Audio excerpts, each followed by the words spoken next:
Hi friends, welcome back to my channel. ನಾನಿವತ್ತು drumstick pulao ಮಾಡೋದು ಹೇಗೆ ಅಂತ ತೋರಿಸ್ಕೊಂಡು ಕೊಡ್ತಾ ಇದ್ದೀನಿ. ಒಂದು ಪಾತ್ರೆ ಇಟ್ಟು ಪಾತ್ರೆ ಬಿಸಿ ಆದಮೇಲೆ ಆಯಿಲ್ ಹಾಕಿ, ಆಯಿಲ್ ಬಿಸಿ ಆದಮೇಲೆ ಸ್ಪೈಸಸ್ ಹಾಕ್ಕೊತಾ ಇದ್ದೀನಿ. ಸ್ಪೈಸಸ್ ಎಲ್ಲ ಚೆನ್ನಾಗಿ ಫ್ರೈ ಮಾಡ್ಕೋಬೇಕು ಆಯಿಲಲ್ಲಿ. ನೀಟಾಗಿ ಒಂದು ಕಡೆಯಿಂದ ಫ್ರೈ ಮಾಡ್ಕೋಬೇಕು. ಇವಾಗ ಸ್ಪೈಸಸ್ ಫ್ರೈ ಆದಮೇಲೆ ಆನಿಯನ್ ಹಾಕ್ಕೊತಾ ಇದ್ದೀನಿ. ಆನಿಯನ್ ಎಲ್ಲ ನೀಟಾಗಿ ಫ್ರೈ ಮಾಡ್ಕೋಬೇಕಾಗುತ್ತೆ. ಗೋಲ್ಡನ್ ಬ್ರೌನ್ ಕಲರ್ ಬರೋವರೆಗೂ ನೀಟಾಗಿ ಆನಿಯನ್ ಎಲ್ಲ ಫ್ರೈ ಮಾಡ್ಕೋಬೇಕಾಗುತ್ತೆ. ನೋಡ್ತಾ ಇರ್ಬೋದು ಯಾವ ರೀತಿ ಅಂತ. ನೀಟಾಗಿ ಫ್ರೈ ಮಾಡ್ಕೊಳ್ಳಿ. ಆನಿಯನ್ ಎಲ್ಲ ಫ್ರೈ ಆಗಿದ್ದಾದಮೇಲೆ ಇವಾಗ ಟೊಮೆಟೊ ಹಾಕ್ಕೊತಾ ಇದ್ದೀನಿ.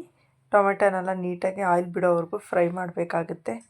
ನೀಟಾಗಿ ಒಂದು ಕಡೆಯಿಂದ ನೋಡ್ಬೋದು ಯಾವುದೇ ರೀತಿ ಸೀದಿಲ್ಲ, ಆ ಥರ ನೀಟಾಗಿ ಫ್ರೈ ಮಾಡ್ಕೋಬೇಕಾಗುತ್ತೆ. ಸಿಮ್ಮಲ್ಲಿ ಇಟ್ಕೊಂಡು ಫ್ರೈ ಮಾಡ್ಕೊಳ್ಳಿ, ಪಾತ್ರೆ ಬಿಸಿಯಾಗಿರುತ್ತೆ. ಇವಾಗ ಟೊಮೆಟೊ ಎಲ್ಲ ಫ್ರೈ ಆಗಿದ್ದಾಯಿತು ಲೈಟಾಗಿ ಆಯಿಲ್ ಬಿಟ್ಕೊಂಡು. ಇವಾಗ ರಾತ್ರಿ ನೆನೆಸಿಟ್ಟಿರುವಂಥ ಬಟಾಣಿ ಹಾಕ್ಕೊತಾ ಇದ್ದೀನಿ. ಬಟಾಣಿನೂ ಅಷ್ಟೇ ಸೇಮ್ ಪ್ರೊಸೀಜರ್. ನೀಟಾಗಿ ಫ್ರೈ ಮಾಡ್ಕೋಬೇಕಾಗುತ್ತೆ, ಎಲ್ಲ ಮಿಕ್ಸ್ ಆಗೋ ಥರ ನೀಟಾಗಿ ಫ್ರೈ ಮಾಡ್ಕೊಂಡಾದಮೇಲೆ ಇವಾಗ ವೆಜಿಟೇಬಲ್ಸ್ ಹಾಕ್ಕೊತಾ ಇದ್ದೀನಿ. ನಾನಿವತ್ತು ಬರೀ ಕ್ಯಾರೆಟ್ ಮತ್ತು ಬೀನ್ಸ್ ತೊಗೊಂಡಿದ್ದೀನಿ. ನೀವು ಕ್ಯಾರೆಟ್, ಬೀನ್ಸ್, ಬೀಟ್ರೂಟ್, ನೌಕೋಲ್, ಪೊಟ್ಯಾಟೊ ಯಾವ್ದು ಬೇಕಾದರೂ ತೊಗೋಬೋದು, ನಿಮ್ಗೆ ಲೈಕ್ ಆಗೋವಂಥದ್ದು. ನಾನಿವತ್ತು ಬರೀ ಬೀನ್ಸ್ ಮತ್ತು ಕ್ಯಾರೆಟ್ ತೊಗೊಂಡಿದ್ದೀನಿ, ಬಟಾಣಿ ಮತ್ತು ಡ್ರಮ್ ಸ್ಟಿಕ್ ಹಾಕೋದ್ರಿಂದ. ಇವಾಗ ಮಸಾಲ ರೆಡಿ ಮಾಡ್ಕೊಂಬರೋಣ ಬನ್ನಿ. ಒಂದು ಮಿಕ್ಸಿ ಜಾರ್ಗೆ ಬೆಳ್ಳುಳ್ಳಿ, ಶುಂಠಿ, ಹಸಿ ಕೊಬ್ಬರಿ, ಪುದೀನ ಸೊಪ್ಪು, ಕೊತ್ತಂಬರಿ ಸೊಪ್ಪು ಹಾಕಿ 30 ಸೆಕೆಂಡಷ್ಟು ಗ್ರೈಂಡ್ ಮಾಡಿ ಆಮೇಲೆ ನಾನು ಗ್ರೀನ್ ಚಿಲ್ಲಿ ಹಾಕ್ಕೊತಾ ಇದ್ದೀನಿ. ಇವಾಗ ವೆಜಿಟೇಬಲ್ಸು ಮತ್ತು ಬಟಾಣಿ ಎರಡು ಒಂದು 50% ಅಷ್ಟು ಫ್ರೈ ಆಗಿದೆ. ಇವಾಗ ನಾನು ನುಗ್ಗೆಕಾಯಿ ಹಾಕ್ಕೊತಾ ಇದ್ದೀನಿ. ಡ್ರಮ್ ಸ್ಟಿಕ್ಸ್ ಎಲ್ಲ ಹಾಕ್ಕೊಂಡು ನೀಟಾಗಿ ಮಿಕ್ಸ್ ಕೊಡ್ತಾ ಇದ್ದೀನಿ ಒಂದು ಕಡೆಯಿಂದ.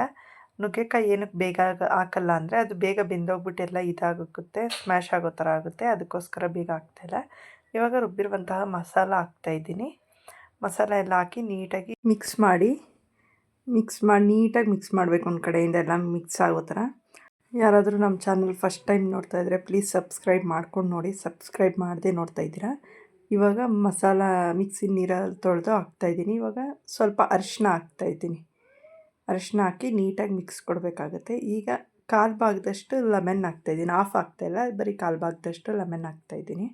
ಹುಳಿ ಚೆನ್ನಾಗಿ ಬರುತ್ತೆ, ಫ್ಲೇವರ್ ಚೆನ್ನಾಗಿ ಸಿಗುತ್ತೆ, ಅದಕ್ಕೋಸ್ಕರ ಹಾಫ್ಗಿಂತ ಕಡಿಮೆ ಲೆಮನ್ ಹಾಕ್ತಾಯಿದ್ದೀನಿ. ಈಗ ಲೆಮನ್ ಹಾಕಿ ಆದಮೇಲೆ ನೀಟಾಗಿ ಒಂದು ಮಿಕ್ಸ್ ಕೊಡಬೇಕಾಗುತ್ತೆ.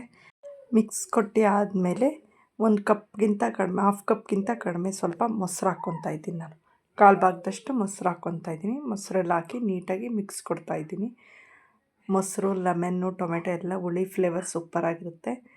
ಈಗ ನೆನೆಸಿಟ್ಟಿರೋ ಅಕ್ಕಿ ಹಾಕ್ಕೊತಾ ಇದ್ದೀನಿ. ಅಕ್ಕಿ ಹಾಕ್ಕೊಂಡು ಮಿಕ್ಸ್ ಕೊಟ್ಟು ಆದಮೇಲೆ 1 ಗ್ಲಾಸ್ಗೆ 2 ಗ್ಲಾಸಷ್ಟು ವಾಟರ್ ಹಾಕ್ಕೊತಾ ಇದ್ದೀನಿ. ನೋಡ್ಕೊಂಡು ವಾಟರ್ ಹಾಕ್ಕೊಳ್ಳಿ. ಇವಾಗ ಎಲ್ಲ ನೀಟಾಗಿ ಮಿಕ್ಸ್ ಕೊಡ್ತಾಯಿದ್ದೀನಿ. ಟೇಸ್ಟ್ಗೆ ಎಷ್ಟು ಬೇಕೋ ಅಷ್ಟು ನೋಡಿಕೊಂಡು ಸಾಲ್ಟ್ ಹಾಕ್ಕೊಳ್ಳಿ. ಸಾಲ್ಟ್ ಹಾಕ್ಕೊಂಡಾದ್ಮೇಲೆ ಮಿಕ್ಸ್ ಕೊಡಿ. ಮಿಕ್ಸ್ ಕೊಟ್ಟಾದಮೇಲೆ ಸ್ವಲ್ಪ ಕುದಿಲಿಕ್ಕೆ ಬಿಡಬೇಕಾಗುತ್ತೆ. ನೀಟಾಗಿ ಕುದೀತಾ ಇದೆ. ಇವಾಗ ನೋಡ್ಬೋದು ಆಯಿಲೆಲ್ಲ ಫುಲ್ ರಿಲೀಸ್ ಆಗಿದೆ. ಫ್ಲೇವರ್ ಅಂತೂ ಸೂಪರಾಗಿ ಬರ್ತಾಯಿದೆ. ಇವಾಗ ಒಂದು ಲೈಟಾಗಿ ಒಂದು ಮಿಕ್ಸ್ ಕೊಡ್ತಾಯಿದ್ದೀನಿ.